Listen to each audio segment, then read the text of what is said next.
Hi everyone, welcome back to my channel. अगर आप channel पर नए हैं तो चैनल को सब्सक्राइब कर लीजिए, वीडियो को लाइक कर दीजिए और नोटिफिकेशन बेल आइकन को प्रेस कर दीजिए। इस चैनल पर आपको मिलती है बेस्ट करियर गाइडेंस, यूनिवर्सिटी से रिलेटेड सारे अपडेट्स, साथ ही में फोरेंसिक साइंस के स्पेशल लेक्चर्स। तो जल्दी से सब्सक्राइब कर लीजिए, लाइक कर दीजिए और वीडियो को शेयर करना मत भूलिए। Hi everyone, welcome back to my channel. I hope you all are doing good. आज के इस वीडियो में हम यहाँ पर पार्ट नंबर 2 डिस्कस करने वाले हैं। फॉरेंसिक बायोलॉजी एंड सीरोलॉजी के लेक्चर्स हमने स्टार्ट कर दिए थे, जिसमें से आज हम स्टार्ट कर रहे हैं ब्लड, जो कि सबसे ज्यादा इम्पोर्टेंट एविडेंस होता है बायोलॉजिकल फ्लूइड्स में। अगर हम बात करें तो ब्लड क्या है, उसका नेचर क्या है, कलेक्शन, प्रिजर्वेशन और उसकी पैकेजिंग किस तरीके से होती है, क्या फंक्शन है, ये सारी चीजें आज के इस वीडियो में हम डिस्कशन करने वाले हैं। उससे पहले अगर आप चैनल पर नए हो और अभी तक सब्सक्राइब नहीं करा तो सब्सक्राइब कर लेना, बिकॉज यहाँ पर फॉरेंसिक साइंस से रिलेटेड आपको सारे वीडियोस मिलते हैं।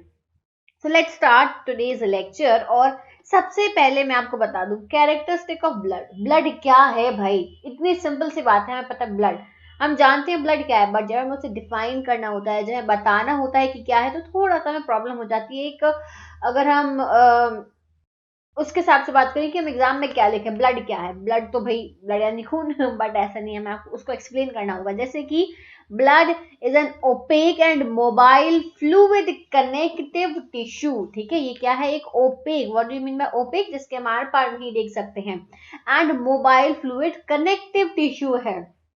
ये ब्राइट रेड कलर का है विथ व्हेन ऑक्सीजनेटेड। जब ये ऑक्सीजनेटेड फॉर्म में है तो ये ब्राइट रेड कलर में होगा, और जब ये डीऑक्सीजनेटेड फॉर्म में है तो ये पर्पल कलर में होगा। पर्पल ब्लू, ब्लू पर्पल है ना। क्यों क्यों डीऑक्सीजनेटेड, ऑक्सीजन की सप्लाई नहीं हो रही, वो बोलते हैं ना नील पड़ गया है, क्यों, वहां का खून मर गया है, तो उधर का कलर क्या हो जाता है, आप देखते हो ना, नील पड़ जाना, यानी कि डार्क ब्लू पर्पल से कलर का जो हो जाता है, दैट इज व्हेन यहाँ पे ऑक्सीजन की सप्लाई नहीं हो रही है, दैट इज डीऑक्सीजनेटेड फॉर्म में जब है। ठीक है, अब ये वाटरी होता है, consist of watery straw like fluid. इसमें एक वाटरी स्ट्रॉ लाइक फ्लूइड होता है, स्ट्रॉ कलर्ड फ्लूइड, जिसे हम प्लाज्मा बोलते हैं। ठीक है, which contain all formed element, सारी ब्लड सेल्स जो है इसमें फ्लोट करती रहती हैं। एक एवरेज पर्सन की हम बात करें तो उसमें 4 से 6 लीटर का ब्लड प्रेजेंट होता है, which forms about 6 to 10% of body weight. यानी कि आपका जो 6 से 10% बॉडी वेट है ना, वो आपके ब्लड का है, समझ गए, ब्लड का। इसके बाद में जो प्लाज्मा है, the plasma and formed element जो है वो 55% प्रेजेंट होते हैं, और 45% जो है वो टोटल ब्लड वॉल्यूम प्रेजेंट होता है। पीएच क्या होता है इसका, ये पूछा जाता है भाई कि ह्यूमन ब्लड का जो पीएच है वो क्या होता है, तो वो होता है 7.35 से लेके 7.45 के बीच में। ये स्लाइटली एल्कलाइन फॉर्म में प्रेजेंट होता है। विस्कोसिटी की अगर हम बात करें तो 5 times more viscous than water, 5 times as viscous as water. अब देखो यहाँ पे ये जो डायग्राम बना हुआ है, इसमें थोड़ा सा ध्यान देना। यहाँ पे देख 55% यहाँ पे प्लाज्मा प्रेजेंट है, जो ल्यूकोसाइट्स एंड प्लेटलेट्स हैं वो 1% है यहाँ पे, और एरिथ्रोसाइट्स 45% है। एरिथ्रोसाइट्स यानी आपके आरबीसी, नहीं हो गए डब्ल्यूबीसी, ल्यूकोसाइट्स। ठीक है, अब इसके बाद में नेक्स्ट हम और पॉइंट्स के बारे में डिस्कशन कर लेते हैं। ये स्ट्रक्चर पे ध्यान देना, थोड़ा सा ये डायग्राम पे फोकस करिएगा। This is your blood. ठीक है, ब्लड को जब हमने टेस्ट ट्यूब में कलेक्ट करा तो इस तरीके से रहता है। थोड़ी देर उसको स्टेबल जब आप रखोगे without moving that, you will see different different layers. जो सबसे ज्यादा हैवीएस्ट होगा वो है erythrocytes, which is your RBC, जो सबसे नीचे प्रेजेंट होती हैं, रेड ब्लड सेल्स। फिर आता है ल्यूकोसाइट विच इज 1%, प्लेटलेट्स और ल्यूकोसाइट्स इसमें प्रेजेंट होते हैं, विच इज योर डब्ल्यूबीसीज। ठीक है, इसके बाद में 55% प्लाज्मा होता है, जिसमें आपका मोस्टली वाटर, प्रोटीन, इलेक्ट्रोलाइट्स और डिजोल्व्ड गैसेस प्रेजेंट होते हैं। दिस इज एक्सट्रीमली इंपॉर्टेंट, ये आपको जानना बहुत जरूरी है जब आप ब्लड के बारे में पढ़ते हो। ठीक है, इसके बाद में नेक्स्ट आता है, नेक्स्ट इज होल ब्लड की। यहाँ पे अगर हम बात करें तो वही सेम चीजें यहाँ पे आती हैं कि हम प्लाज्मा और फॉर्म्ड एलिमेंट्स में डिवाइड कर देते हैं। हमारा प्लाज्मा जो हो गया वो मैंने आपको बताया था 55% प्लाज्मा होता है, 1% ल्यूकोसाइट्स होते हैं और 45% एरिथ्रोसाइट्स प्रेजेंट होते हैं। ठीक है, तो ये आपको पता है, इसको आप स्क्रीनशॉट लेके अपने नोट्स प्रिपेयर इससे कर सकते हो। Move next. ठीक है, अब आगे बढ़ते हैं, डिफरेंस समझते हैं कि क्या डिफरेंस होता है आरबीसीज में डब्ल्यूबीसीज में। तो मैं बहुत ज्यादा डिटेल में आपको नहीं बताऊंगी कि आरबीसी डब्ल्यूबीसीज में क्या होता है, बहुत सिंपल सिंपल से बहुत इजी लैंग्वेज में, मैं एकदम इसको बहुत टफ नहीं बनाना चाहती हूँ, बहुत ही इजी लैंग्वेज में हम उसको यहाँ पे डिस्कशन करेंगे। तो यहाँ पे प्राइमरी फंक्शन क्या होता है आरबीसीज का, ऑक्सीजन ट्रांसपोर्ट का, और डब्ल्यूबीसीज का होता है यहाँ पे इम्यून डिफ्यूजन, मतलब immune defence, not diffusion, defence यानी कि आपको प्रोटेक्ट करने का। फॉर एग्जाम्पल कोई आपकी बॉडी में फॉरेन सब्सटेंस एंटर हो गया है, फॉरेन मटेरियल एंटर हो गया, तो उससे फाइट करना है, ठीक है। आपका जो इम्यून सिस्टम है ना, इम्यून सेल्स होती हैं ये आपकी। प्लेटलेट्स का काम क्या होता है, ब्लड क्लॉटिंग, यानी कि हेमाटोस्टेटिस बोलते हैं, कट गया, ठीक है, वो कटने के बाद में वो जो पूरा धीरे धीरे करके लेयर्स बनती हैं, और वो होता है, ये क्या प्लेटलेट्स का काम होता है। फिर इनका स्ट्रक्चर आपको बता दूं, बाइकॉनकेव डिस्क शेप होती है आरबीसीज। डब्ल्यूबीसीज का शेप जो है अलग अलग तरीके का होता है, और इनमें न्यूक्लियाई प्रेजेंट होता है, इनका स्मॉल सेल फ्रेगमेंट्स होते हैं। इसमें न्यूक्लियस प्रेजेंट नहीं है, इसमें है, इसमें नहीं है। ये रेड कलर के होते हैं, ये कलरलेस होते हैं, ये कलरलेस होते हैं। हीमोग्लोबिन कंटेंट ऑब्वियस सी बात है आरबीसीज रेड ब्लड सेल्स में ज्यादा होता है, इनमें लो होता है, और प्लेटलेट्स में कोई भी हीमोग्लोबिन प्रेजेंट नहीं होता है। लाइफ स्पेन इनकी होती है 120 डेज की, डब्ल्यूबीसीज की आवर्स से डेज, बहुत कम लाइफ स्पेन होती है, बहुत स्पीड में ये बिल्ड होते रहते हैं। प्लेटलेट्स के 7 से 10 दिन, ठीक है। इसके बाद में नेक्स्ट लेट्स मूव फॉरवर्ड और थोड़े से डिफरेंसेस देख लेते हैं। प्रोडक्शन साइट क्या है आरबीसीज, ये आरबीसीज है, ये डब्ल्यूबीसी है, और ये हो गया आपका प्लेटलेट्स। बहुत इंपॉर्टेंट है ये चीजें, और बहुत प्रॉपर तरीके से आपको मिल रही हैं। प्रोडक्शन साइट इसका क्या है, बोन मैरो मेनली, ये बोन मैरो, ये बोन मैरो, ठीक है। नंबर इन ब्लड, मिलियंस पर माइक्रोलीटर, 1000 पर माइक्रोलीटर, 100,000 पर माइक्रोलीटर, मतलब ब्लड में कितना नंबर का ये प्रेजेंट होते हैं, ठीक है। इसके बाद में फंक्शन इन ऑक्सीजन ट्रांसपोर्ट, ये ऑक्सीजन को कैरी करता है लंग्स से लेके बाकी के पूरे टिश्यूज में। इसमें नॉट इन्वॉल्व ऐसा कोई रोल नहीं होता है। फिर रोल इन इम्यून सिस्टम, तो भाई डब्ल्यूबीसी का रोल होता है, बाकी का कोई रोल नहीं होता है। इन्वॉल्वमेंट हेमाटोस्टेटिस, तो प्लेटलेट्स का रोल होता है, बाकियों का रोल नहीं होता है। Blood type compatibility, not ABO और आरएच डिपेंडेंट, ये भी नॉट एबीओ और आरएच डिपेंडेंट, ये भी नॉट एबीओ और RH dependent. Next let's move forward, आगे बढ़ेंगे हम। अब हम बात करते हैं कि फंक्शन क्या है ब्लड का। तो ऑब्वियसली बात, इतनी सारी चीजें पढ़ने के बाद में आपको समझ में आ गया होगा कि सबसे इंपॉर्टेंट फंक्शन होता है आपका ऑक्सीजन ट्रांसपोर्ट करना, blood transport oxygen to body tissues, ठीक है। फिर it carries essential nutrients to the cell, nutrients लेके जाता है, और वेस्ट को भी रिमूव करता है, blood help remove waste products भी रिमूव करता है।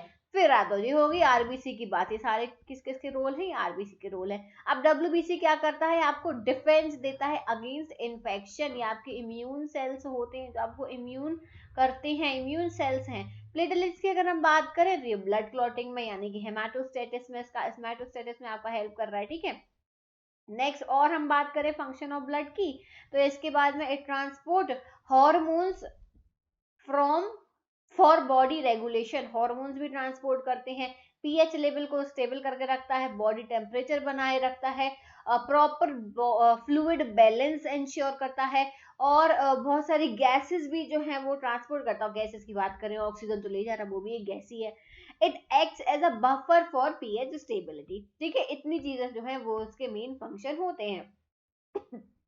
नेक्स्ट, अब हमने अभी जनरलाइज वे में ब्लड के बारे में जान लिया। नाउ ब्लड एज एविडेंस आपको कैसे मिलेगा, एविडेंस के तौर पे जो है सबसे इंपॉर्टेंट होता है, सबसे पहले अगर हम किसी क्राइम सीन में इन्वेस्टिगेशन कर रहे होते हैं तो हमें ये देखना होता है कि वहां पे ब्लड है या फिर नहीं है। वो बहुत इंपॉर्टेंट चीज होती है, क्योंकि अगर हमें वहां ब्लड मिल रहा है दैट मीन्स नेसेसरीली वहां पे, मतलब फॉर श्योर हम कह सकते हैं 99% की वहां पे कोई ना कोई जो है क्राइम कमिट हुआ है ना। तो हम सबसे पहले, और पर्सन मिसिंग है, अगर वहां पे बॉडी नहीं है पर ब्लड है, तो हमें ये बहुत ज्यादा इंपॉर्टेंट हो जाता है। अगर कोई भी इन्वेस्टिगेशन हो रहा है, कोई भी इन्वेस्टिगेटर है, तो वो ब्लड सैंपल्स ढूंढने लग जाता है।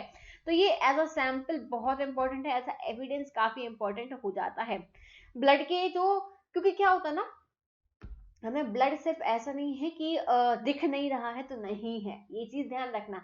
हमें उस रूम में ब्लड नहीं दिख रहा है, क्या पता जिसने क्राइम किया है वो वहां से सब साफ और सुथरा करके एकदम समेट के सब गया कि कुछ आपको दिखेगा ही नहीं, पर इसका ये मतलब नहीं है कि वहां ब्लड नहीं मिलेगा आपको।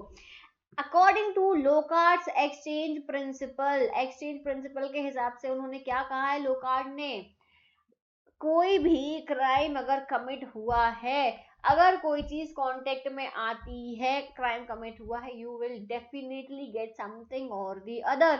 वहां पे एक्सचेंज होता है, अगर आप उस जगह पर थे तो कुछ ना कुछ आपको डेफिनेटली मिलेगा, तो आपको वहां पर चीजें मिलेंगी। तो ब्लड जो है, the blood found can then be tested and see if belong to victim. जो ब्लड वहां से मिला है हमें, किसी भी फॉर्म में मिला हो, दीवार पे मिला हो, जमीन पे मिला हो, कपड़ों पे मिला हो, ब्लड का पूल मिला हो, किसी वेपन पे मिला हो, जो भी हमें ब्लड मिला है उसका एग्जामिनेशन होगा और ये टेस्ट किया जाएगा कि वो विक्टिम का है या फिर किसी और का है, ये चीज देखेंगे। Blood evidence comes also comes into play in criminal cases. Blood found on the वही ब्लेड ऑफ नाइफ, नाइफ पे मिला है तो किसी ने किसी को स्टैब किया है भाई, चाकू से किसी को मारा गया, स्टैब किया है, तो आपको उस पे मिलेगा।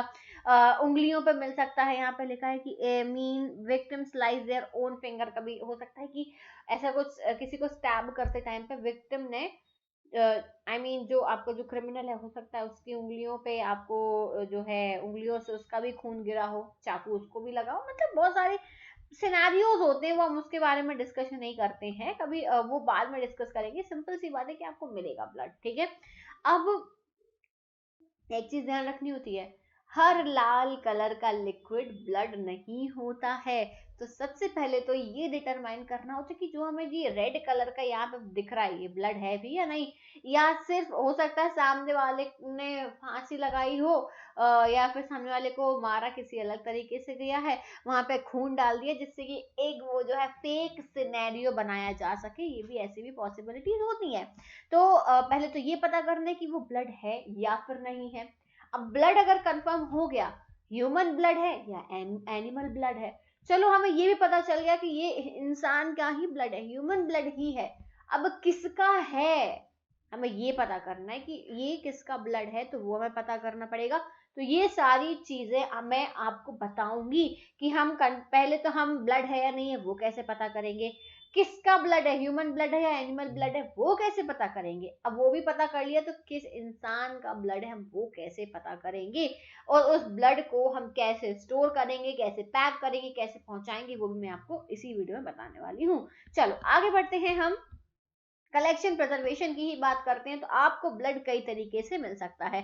सबसे पहले तो सिंपल सी बात है, हमें ग्लव्स पहन रखने हैं, बिना ग्लव्स के हमें कोई भी काम नहीं रखना, प्रॉपर मास्क, प्रॉपर ग्लव्स, और सबसे इंपॉर्टेंट चीज होती है हम सारी चीजों को डॉक्यूमेंट करते हैं, फोटोग्राफी करते हैं, बिना उसके हम कुछ भी टच नहीं करते हैं, कुछ भी हिलाते डुलाते नहीं है।